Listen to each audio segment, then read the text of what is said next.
Salut les chouchous. Aujourd'hui, je vais répondre à une question qu'un de vous m'a posée. Cyprien! Et vu qu'une question ça fait pas lourd, je vais en rajouter et étendre un peu le sujet.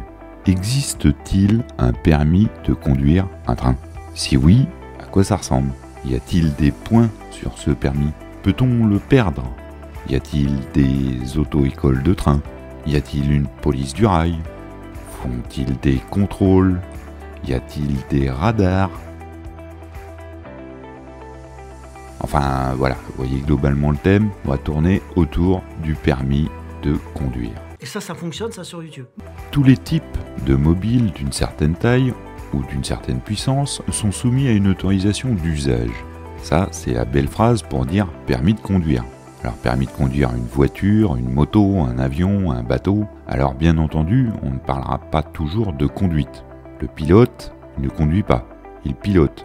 Le jackie, il pilote aussi, mais au volant, et c'est autre chose. Et le conducteur de train ne fait pas exception. Il doit avoir un permis pour avoir le droit de rouler. Mais vous commencez à savoir si vous suivez mes vidéos. Au fait, abonnez-vous pour pas louper les prochaines. Moi-même, je me suis abonné. Et j'ai abonné mes enfants. Bon, de force, mais je les ai abonnés.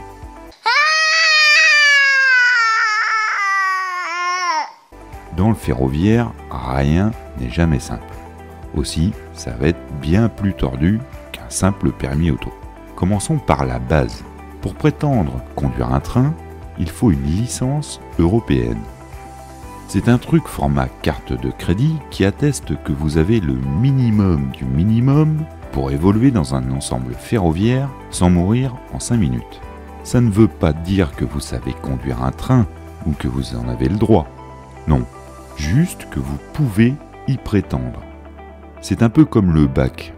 Ça ne sert à rien tout seul, mais sans ça, pas moyen d'aller plus loin. Pour avoir cette licence, il faut prouver, par des tests, qui, je cite, attestent que vous avez un niveau suffisant de formation de connaissances professionnelles générales pour engager une formation de conducteur et également que vous possédez et maintenez les conditions d'aptitude physique et psychologique nécessaires à cette tâche. Celui qui tenterait de rouler sans ça, c'est 1 an de tôle et 75 000 € d'amende. Donc, ça sert pas à grand chose, mais rien que pour le prix que ça coûte si on l'a pas, mieux vaut l'avoir. Et c'est de toute façon une obligation. Cette licence est généralement obtenue en début de formation de conducteur de train. C'est dire si ça ne reprend vraiment que les bases. Bon, vous voilà avec cette licence. Et donc, toujours pas le droit de conduire un train. Mais non. Car il faut aussi attester d'avoir suivi la formation complète de conducteur de train. La formation pour être conducteur, c'est presque 1 an en alternance. Vous apprenez en salle, vous mettez en pratique sur de vrais trains, vous retournez en salle. Et ça, alternativement, toutes les 3 semaines environ. Tout au long de la formation, vous êtes évalué, et comme toutes les évaluations, si ça se passe mal trop souvent, il faudra réfléchir à changer d'orientation. Au total, un conducteur de train aura eu au minimum 69 jours de conduite en apprentissage. Oui, on compte en jours et pas en heures comme à l'auto-école. 69 jours en plus de la formation en salle, où il y aura eu beaucoup de conduite sur simulateur. Pour mémoire, en voiture, l'apprentissage, c'est 20 heures minimum de pratique. En train, c'est 69 jours. Voilà quoi, ça pose le truc. Pour ceux qui se demandent si c'est compliqué, je pense que c'est assez parlant. Alors, on va dire que youpla, vous voilà à la fin de la formation. Suivant les pays et les entreprises, ça va varier. En France, à la SNCF, il y a un examen, un peu comme l'épreuve du permis auto, sauf que un poil plus complexe bien entendu. Car derrière le mot examen, on met ce qu'on veut. Aussi pendant longtemps, ça a été un truc de malade. Déjà, 3 épreuves, un écrit, un train d'essai, un oral. L'écrit, je passe rapidement dessus car il n'y avait pas beaucoup d'intérêt. Il fallait recracher par écrit tout ce qu'on avait appris pendant 1 an. Le train d'essai, c'était en fait un genre de train catastrophe. Tout ce qui pouvait aller mal, allait aller mal. Et tout ça sur un vrai train. L'idée était de tester le candidat sur un maximum de procédures en conditions réelles. Par exemple, on allait demander à un agent d'aller balancer des gros cartons sur la voie juste avant le passage du train pour simuler un obstacle. Ou on allait aller mettre un drapeau rouge, qui est un signal d'arrêt, en plein milieu de la voie, en sortie de courbe, juste avant que le candidat arrive en tête de ses 2000 tonnes et lancé à 100 km/h avec son train de fret. Niveau émotion, c'était gratiné. Et histoire de, sur le train d'après, on allait lui dire qu'il avait un problème de frein lors de l'essai, histoire qu'il aille isoler l'équipement concerné et qu'il recalcule tout son potentiel de freinage, et donc sa vitesse. Plus loin, il allait avoir un signal d'alarme dans son train, et ainsi de suite. Alors oui, c'était réaliste au possible, puisque ce sont des événements qui arrivent réellement. Mais ça n'avait aucun sens, car c'était une journée cauchemar. Que le cauchemar a réellement commencé. Sauf que la vraie vie du conducteur, ce n'est pas un cauchemar continu. Ça peut l'être, forcément, tout existe, mais c'est hyper rare, surtout avec ce niveau d'enchaînement de catastrophes. L'oral, enfin, avait deux parties. Une où on revenait sur ceux qui n'avaient pas été dans le train d'essai, et une autre sur des savoirs plus génériques. Grosso modo, ce que l'examinateur n'avait pas réussi à faire en vrai train, il allait le poser au tableau. Vous avez un sujet préféré? Le foot. En histoire? Ah non. Ah oui, un détail. L'oral, le mien, il avait duré 3h15.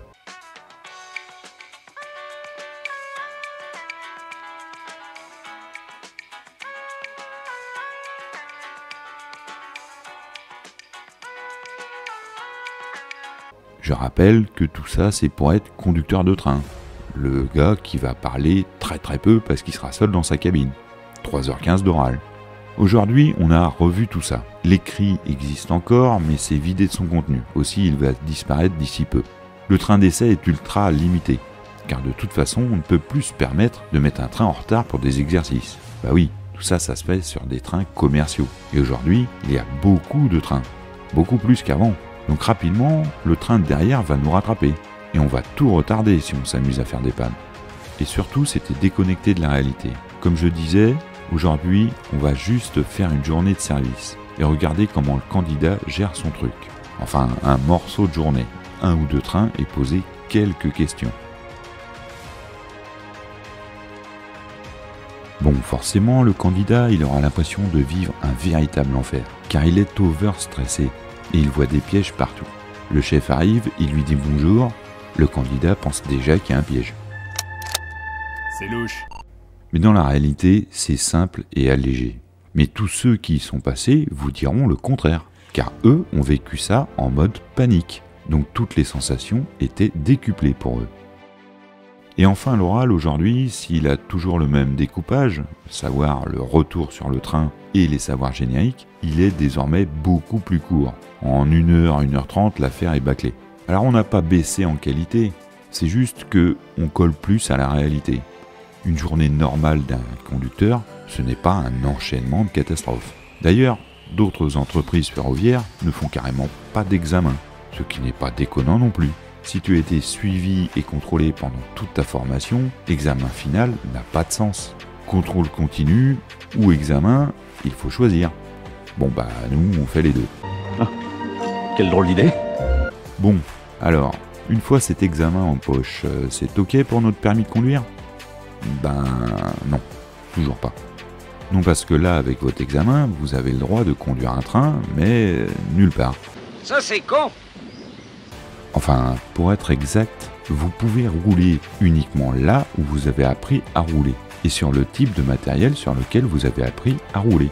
Un peu comme si avec votre permis auto, vous n'aviez le droit de conduire qu'une Clio, car l'auto-école était une Clio, et que sur les parcours que vous avez empruntés avec le moniteur d'auto-école.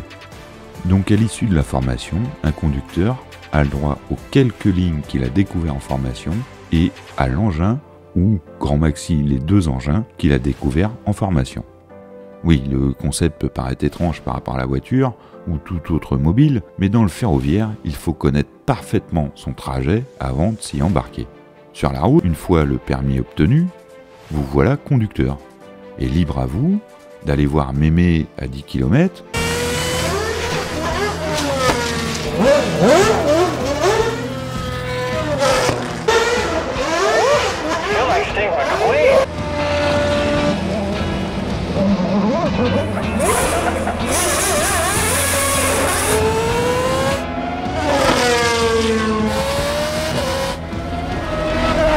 ou de faire 10 000 km vers l'inconnu.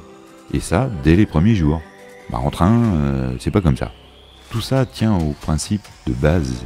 En voiture, on conduit à vue, c'est-à-dire qu'on va réagir, en principe, à ce qui se passe devant, sans avoir besoin d'en être avisé à l'avance. En train, c'est impossible, car il faut beaucoup de temps pour s'arrêter, et donc beaucoup de distance. Aussi, on devra être avisé à l'avance d'un changement de vitesse, d'un changement de direction, d'un besoin d'arrêt. Et pour ça, on doit être avisé avant, et savoir où chercher cette information. Aussi, on va devoir connaître la ligne parfaitement, et ça avant de la parcourir.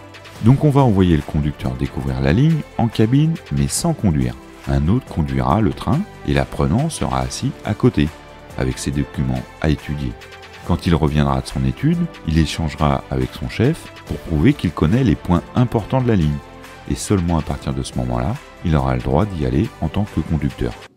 C'est la coupe d'un charpentier.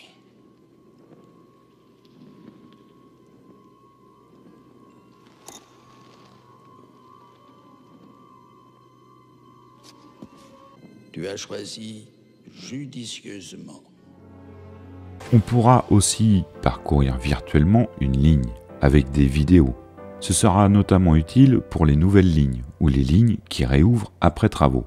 On ne va pas attendre qu'elles ouvrent pour commencer à apprendre. Sinon, on sera incapable de faire les premiers trains commerciaux. Aussi, on fera des études avant et des études virtuelles.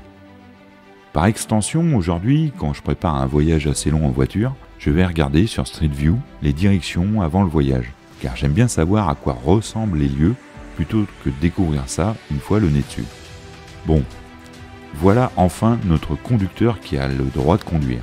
Il a le permis, il connaît la ligne, donc c'est bon, il peut y aller.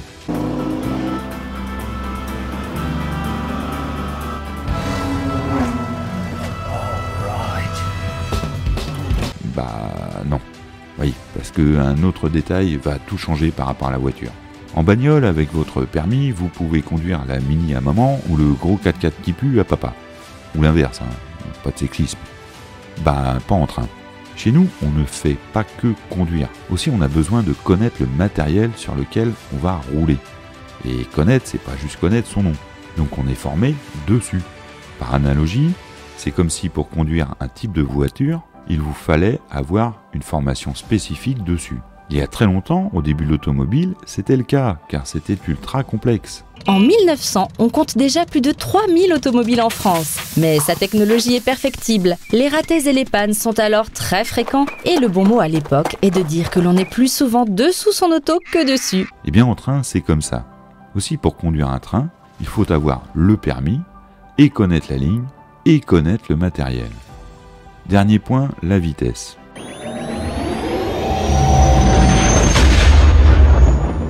En jeune conducteur auto, vous êtes limité.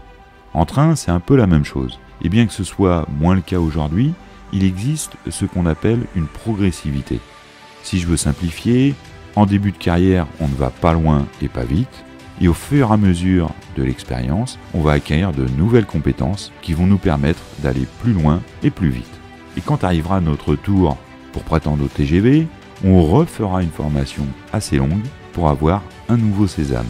Il est dans un simulateur avec les mêmes signalisations et les mêmes commandes que dans un vrai TGV.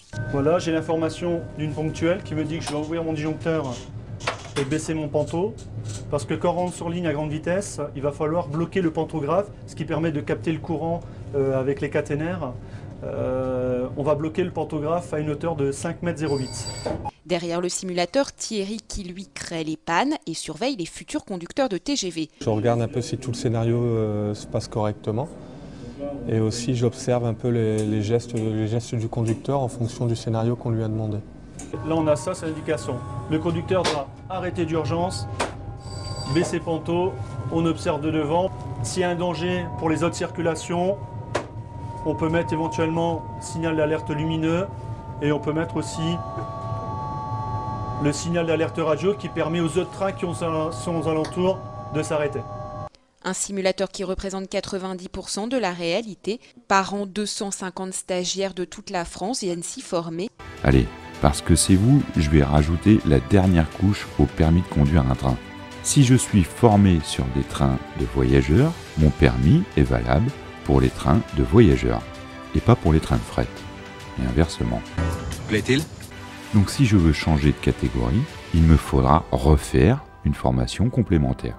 Aussi avec une telle complexité entre les lignes, les engins, les types de trains, les vitesses, il faut bien se dire qu'avoir des conducteurs est une chose, avoir les bons conducteurs en est une autre.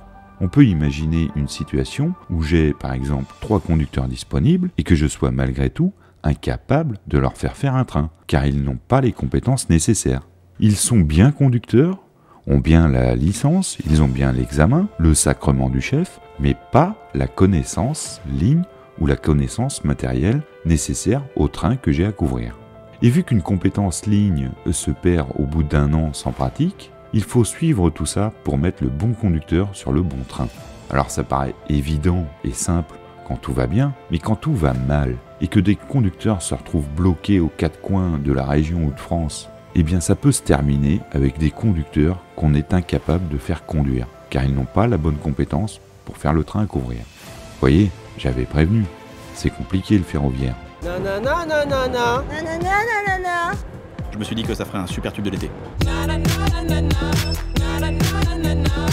Mais pour pouvoir suivre 15 000 conducteurs en France, les former aux bonnes compétences, au bon endroit, au bon moment, ça va demander des moyens humains et des moyens matériels.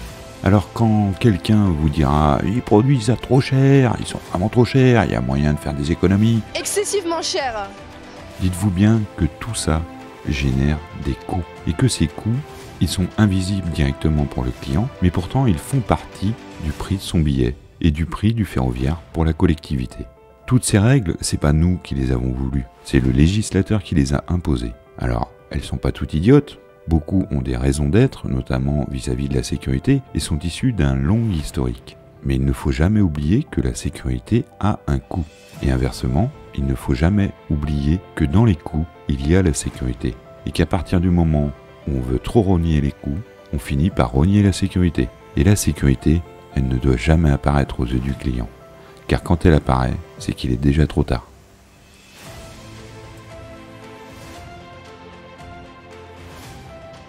Bon, il nous reste quoi comme question? On a fini là? Alors on reprend, il reste: y a-t-il des points sur le permis? Peut-on le perdre? Y a-t-il des auto-écoles de train? Y a-t-il une police du rail? Font-ils des contrôles? Oh là là là. Alors, non, oui, non, oui, oui et oui. Voilà, oui, je peux détailler plus, mais on va en reprendre pour 20 minutes là. Et on verra ça dans une prochaine vidéo. Voilà, ce teasing de malade.